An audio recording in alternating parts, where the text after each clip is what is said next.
Hey guys, I'm back at the Reform Hair Clinic here in Ipswich. So I had my first treatment last week. Over the last week, any redness that was there has now gone down. That's completely disappeared. I did experience a little bit of itching, but other than that, I had no problem with it actually at all. So we're back for part 2. So how's it looking then, Nick? Do you know what? It's taken very, very well, really. I thought that I'm happy with the shade. Yeah. And everything, so I can see it's taken some areas. Some areas has faded a little bit, but we can always add to it.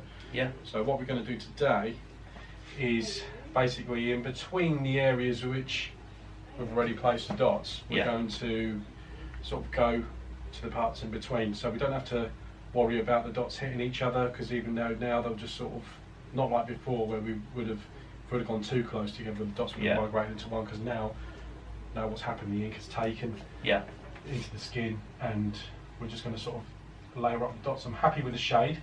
Awesome. I think we've matched it quite well. So from last week, it was red and the ink was quite dark, I assume. So so it's faded quite a lot from what it was like. Yeah, because even say what will happen as well, it will still carry on fading. Right. So even so, that will sort of, after a while, once it's healed fully, because it's only been a week, so.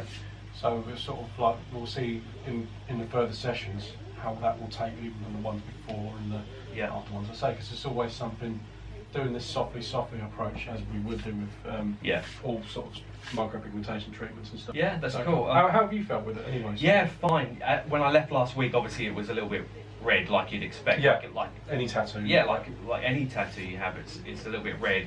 And then I reached that itchy phase, but it wasn't like crazy. I wasn't like going absolutely out of my mind trying to scratch. But, try patting it when it does get itchy like that. Don't sort of scratch it. Yeah. What would happen, like you would do with a tattoo, if you'd scratch a tattoo, it would affect, basically, it'll scab up, and you'll end up taking the ink out. Yeah. Because we've got to be careful as well with, because it's so close to the surface of the skin, not as deep as a normal tattoo. It will, you would run the risk of sort of like ruining it. Yeah, finding myself just putting my hand to my head. It's like, no, stop it. Yeah, don't, even if it's only gently, but don't sort of like dig your nails into it. God, or get like a comb and sort of really, rake it through. Yeah, fine. I'm really happy with it.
Is round 2 done. So what Nick has done is just filled in some of the spaces in between the dots that he put in there last week. So I'm going to come back next week. Nick will check it over to see if I need another pass. It might be that there are still some areas that he can fill in just to make sure everything is nice and even. So I'll follow up with you shortly and let you know the results, and I'll share some of those pictures with you on Instagram as well. Alright, so check back soon.